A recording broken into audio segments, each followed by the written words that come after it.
नमस्कार दोस्तों, कहानी क्राइम चैनल पर आपका स्वागत है। दोस्तों, आज की हमारी जो क्राइम की कहानी है वो है बिलासपुर छत्तीसगढ़ से। तो चलिए दोस्तों, शुरू करते हैं क्राइम की इस सच्ची कहानी को।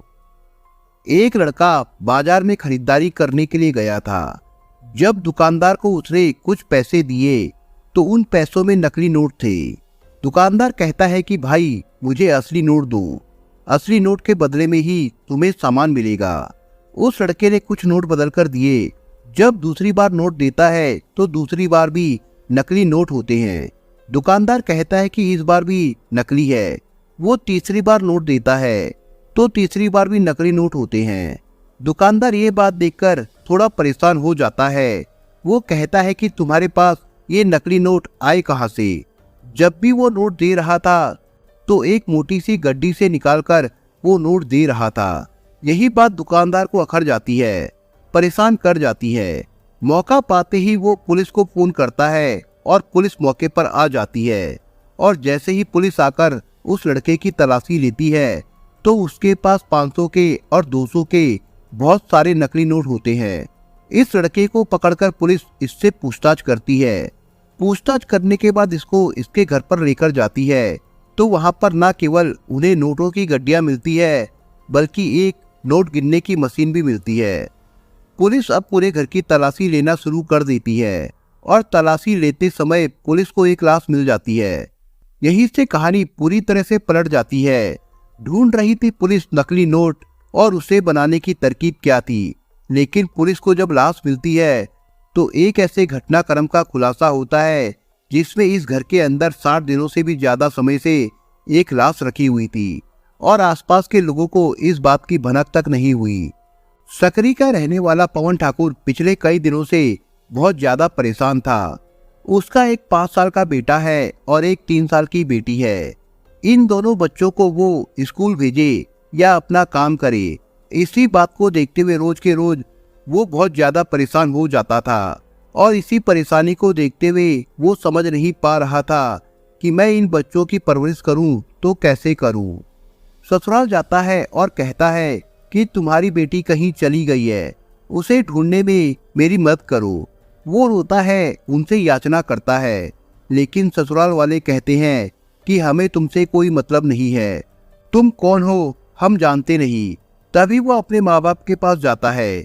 माँ बाप के पास जाके उन बच्चों को अपने माँ बाप को सौंप देता है और कहता है कि मैं इनकी परवरिश नहीं कर सकता, इनका एडमिशन यही करवा देता हूँ और मैं तुम्हारे पास कुछ ना कुछ पैसे भेज दिया करूँगा। तुम इन दोनों बच्चों को देख लिया करो, मैं अपना काम करूँ या इन बच्चों की देखरेख करूँ। इस बात को देखते हुए पवन ठाकुर के माँ बाप उन दोनों बच्चों को अपने पास रख लेते हैं। हालांकि वो इस शादी के खिलाफ थे क्योंकि इन दोनों ने लव मैरिज की थी। इसके बाद वो लड़का अपने आप में मस्त होने लगता है और एक दिन एक दुकान पर खरीदारी करते हुए उसके पास कुछ नकली नोट मिल जाते हैं। और जब नकली नोट मिलते हैं तो पुलिस उसकी तलाशी लेते लेते उसके बारे में पता करते करते उसके घर पहुंच जाती है, जो कि बिलासपुर जिले का सकरी थाना क्षेत्र का उसलापुर होता है। जब पुलिस उसके घर की तलाशी ले रही थी तो तलाशी के दौरान पुलिस को यहाँ पर कंप्यूटर मिलता है, प्रिंटर की एक मशीन मिलती है, साथ ही नोट गिनने वाली मशीन मिलती है और 500 के 200 के अलग अलग गड्डियां भी मिलती है। पुलिस वाले उच्च अधिकारियों को फोन करते हैं। टीआई सागर पाठक ने जब उच्च अधिकारियों को सूचना दी तब उच्च अधिकारी मौके पर आते हैं और इस घर के एक एक कोने को बारीकी से खंगालना शुरू कर देते हैं। जब बारीकी से खंगाल रहे थे तो वो ऊपर वाली मंजिल पर जाते हैं। वहां देखते हैं कि पानी की टंकी रखी हुई थी और पानी की टंकी टेप से पूरी तरह से बंद कर रखी थी ताकि उसके अंदर से कोई भी हवा या पानी बिल्कुल भी बाहर ना निकल सके। ये बात पुलिस को हैरान करने वाली लगी। पुलिस वाले पूछते हैं कि ये टंकी तुमने क्यों बंद कर रखी है? तो वो कहता है कि ऐसे ही बंद कर रखी है। पुलिस वाले जब उसका ढक्कन खोलते हैं तो उसके अंदर से 6 अलग अलग पैकेट मिलते हैं जो बड़े बड़े होते हैं। पुलिस वाले जब उन पैकेटों को खोलने की कोशिश कर रहे थे तो पुलिस समझ रही थी कि इसके अंदर नोटों की गड्डियां बंद है, लेकिन नोटों की गड्डियां नहीं थी बल्कि लाश के अलग अलग 6 टुकड़े थे और उन टुकड़ों को देख के साफ अंदाजा लगाया जा सकता था कि लाश किसी महिला की थी। उसकी बालों की लंबाई के हिसाब से, उसके पहनावे के, उसके शरीर के ढांचे के हिसाब से साफ अंदाजा लगाया जा सकता था कि ये महिला की लाश है। अब पुलिस वाले नोटों को तो भूल जाते हैं और इस लाश के बारे में पता करने की कोशिश करना शुरू कर देते हैं। शुरुआत में लड़का इधर उधर की बातें बताता रहा, लेकिन जब पुलिस ने उससे सख्ती से पूछने की कोशिश की, तब जाकर उसने जो सच बताया वो वाकई परेशान करने वाला था। दरअसल वो कहता है कि बात 10 साल पुरानी है, सन 2012 के आसपास की। वो फोटोग्राफी का काम करता था, फोटो खींचता था और अपने परिवार का भरण पोषण किया करता था। और इसी बीच में एक दिन एक बेहद सुंदर लड़की उसके पास आती है। वो लड़की जिसको अक्सर बहुत सारे लड़के देखा करते थे। लड़की का नाम सती साहू होता है, जो बेइंतहा खूबसूरत होती है। उसके वो ऐसे फोटोग्राफ्स तैयार करता है कि उन फोटोग्राफ्स को देखने के बाद वो लड़की खुद भी हैरान हो जाती है कि आखिरकार उसकी इतनी सुंदर फोटो कैसे हो सकती है।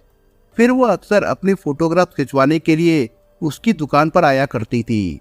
तभी वो लड़का और लड़की एक दूसरे के थोड़ा करीब आ जाते हैं और इन दोनों के बीच में दोस्ती हो जाती है।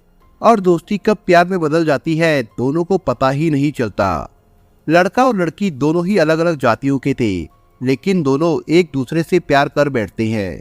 तभी वो लड़की अपने माँ बाप के पास जाकर कहती है कि मैं पवन से शादी करना चाहती हूँ, उसके साथ जिंदगी बिताना चाहती हूँ। परिवार के लोग इस शादी के खिलाफ थे। तभी ये दोनों मौका पाकर भाग जाते हैं। लड़की इतनी सुंदर थी कि लड़के या रास्ते में कहीं भी लोग उसको मुड़ मुड़ कर देखा करते थे।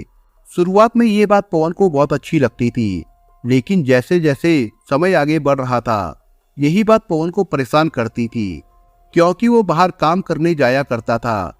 पत्नी उसकी घर पर अकेली रहती थी। एक दो बार उसने देखा कि लड़के उसकी पत्नी के पीछे पीछे भी आया जाया करते थे, और जब सती साहू के पीछे लड़के आया जाया करते थे, तो इसी बात को देखते हुए दोनों के बीच में झगड़ा भी शुरू हो जाता था। दोनों के बीच में झगड़ा भी होता था, और इसी बीच में एक बेटी पैदा हो जाती है। पहले होती है बेटी, और कुछ समय के बाद उसको एक बेटा भी पैदा हो जाता है। 2 बच्चे होते हैं। उन बच्चों में फिलहाल बेटी की उम्र 5 साल की और बेटे की उम्र लगभग 3 साल के आसपास थी। सब कुछ ठीक चल रहा था। एक दिन बाजार में ये अपनी पत्नी के साथ जा रहा था और किसी लड़के ने उसे एक छींटाकशी कर दी, यानी कि उसकी पत्नी को देखकर किसी ने कुछ बोला। ये बात पवन बर्दाश्त नहीं कर पाया। उसने उस लड़के को तो पीटा ही पीटा, साथ में बाजार में अपनी पत्नी की भी पिटाई कर दी। और जब पत्नी को पीटा तो पत्नी ने जाकर सीधा थाने में शिकायत भी दर्ज कराई, लेकिन पत्नी की ही शिकायत वापस लेने पर मामला रफा दफा हो जाता है। और इनके बीच में झगड़े की बस यही वजह थी, उस लड़की का खूबसूरत होना और उसको बार बार लड़कों का उसे देखना और टॉन्ट करना। 5 जनवरी 2023 की रात जब ये लड़का पवन कुमार घर पे आता है, तो पत्नी घर पे ही मौजूद होती है, और इसी बात को देखते हुए उस दिन उससे कुछ ज्यादा ही कहासुनी करने लगता है।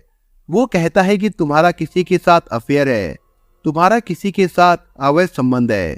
वो लड़की मना करती है कि मेरा किसी से कोई अवैध संबंध नहीं है, मेरा किसी से कोई अफेयर नहीं है, तुम ये सब बेकार की बातें करते हो। और इसी बीच में दोनों में हाथापाई की नौबत आ जाती है, और मौका पाते ही पवन अपनी पत्नी सती का गला पकड़कर उसे दबाने लग जाता है। उसका गला दबाते दबाते कब उसने उसको हमेशा हमेशा के लिए मौत की नींद सुला दिया, वो समझ नहीं पा रहा था। उसकी पत्नी मर जाती है, लाश पड़ी रहती है पूरी रात, और वो सोचने पर मजबूर था कि आखिरकार मैं करूं तो क्या करूं। उस लाश को ठिकाने लगाने के बारे में सोचता है। अगला दिन निकलता है। दिन निकलने के बाद टाइल्स काटने की जो मशीन होती है, कटर मशीन, उसे बाजार से लेकर आता है, क्योंकि ये बहुत ही सघन इलाका है। वहाँ आसपास में बहुत सारे घर है। कोई भी सामान बाहर लेकर जाएंगे तो जाहिर सी बात है पता चल जाएगा। पास में ही एक बिल्डिंग भी बन रही थी। रेलवे स्टेशन पास में है, काफी शोर शराबा वाला इलाका है। उसने सोचा कि क्यों ना इस लाश को वो काट कर पैकेटों में भर दे, और पैकेट तैयार करने के बाद उसको एक जगह छुपा कर रख दे, और जब मौका मिलेगा तब उन पैकेटों को फेंकना शुरू कर देगा। लेकिन उसको ऐसा मौका नहीं मिल रहा था। रात भर बैठकर वो लाश के टुकड़े टुकड़े करता रहा। उस लाश के 6 टुकड़े वो कर देता है। और 6 के 6 टुकड़ों को उसे अब यहाँ से फेंकने का मौका ही नहीं मिल रहा था। अगले दिन वो बाजार फिर जाता है और जाने के बाद खूब सारे टेप लेकर आता है। टेप लाने के बाद उन पैकेटों को पॉलीथीन से पैक कर देता है। उसके बाद टेप से लपेटना शुरू कर देता है। 6 के 6 टुकड़ों को वो पॉलीथीन उसके बाद फिर टेप से लपेटकर एयर टाइट कर देता है ताकि उसकी हवा या उसकी दुर्गंध बाहर ना जा सके। अब मौका देखते ही उसकी छत पे जो पानी की टंकी होती है, उस पानी की टंकी के अंदर उन 6 के 6 टुकड़ों को बिल्कुल पैक करके रख देता है और उस टंकी पर भी वो टेप चिपका देता है ताकि इससे निकलने वाली दुर्गंध ज्यादा दूर तक ना जा पाए। वो सोच रहा था कि जब मौका मिलेगा इसी बीच में वो अपना काम कर देगा, लेकिन फोटोग्राफी के साथ साथ वो नकली नोटों को बनाने का काम भी करता था और इसी बीच में वो इंटरनेट के माध्यम से कुछ ऐसे पेपर की डिमांड करता था जिन पेपरों पर नोट छापे जा सकते हो। और पुलिस वाले ऐसे ही किसी गिरोह की तलाश में थे जो नकली नोट बनाते हैं। दुकानदार के पास वो सामान की खरीदारी करने जा रहा था। इसी बीच में नकली नोट मिल जाते हैं। पुलिस उसे पकड़ती है और उसके घर आती है। घर आने के बाद पुलिस नकली नोट ढूंढ रही थी, लेकिन पुलिस को लाश मिल जाती है। 6 मार्च 2023 को इस घटनाक्रम का जब खुलासा होता है तो लोग ये देखकर हैरान थे, खासकर इस लड़की के घर वाले, जहां ये बार बार जाता था कि मेरी पत्नी को वापस लाकर दे दो। इससे ज्यादा हैरान थे उस लड़के के माँ बाप, जिनके पास ये अपने दोनों बच्चों को छोड़ के आया था, कि मेरी बीवी किसी के साथ भाग गई है, वो बदचलन है, उसके किसी के साथ अवैध संबंध थे और इसलिए वो किसी के साथ भाग गई है। लगभग 2 महीने तक वो ऐसे ही बहाने बनाता रहा। आसपास के लोगों को उसने बिल्कुल भी इस बात का एहसास नहीं होने दिया था कि उसने अपनी पत्नी का गला घोंटकर उसकी हत्या करने के बाद उसके 6 टुकड़े कर दिए और उन टुकड़ों को उसने पानी की टंकी के अंदर शिफ्ट कर दिया है। फिलहाल पुलिस इस मामले की और भी जांच पड़ताल में जुटी है। इस हत्याकांड में कहीं कोई और शामिल तो नहीं है। टीआई सागर पाठक कहते हैं कि कम से कम समय में इस मामले में चार्जशीट लगाकर जो भी आरोपी है उनके खिलाफ सख्त से सख्त कार्रवाई की जाएगी। पूरे घटनाक्रम में पति हमेशा के लिए जेल चला गया और पत्नी हमेशा के लिए दुनिया से जा चुकी है। जो दोनों बच्चे हैं, 5 साल की बेटी और 3 साल का बेटा, उनकी परवरिश का जिम्मा दादा दादी ने संभाला है। पुलिस ने यह भी पता करने की कोशिश की थी कि क्या इस महिला का किसी के साथ अफेयर है, अवैध संबंध है या नहीं। प्रथम दृष्टि जांच में ये पाया जाता है कि इस महिला का किसी से भी कोई अफेयर नहीं था।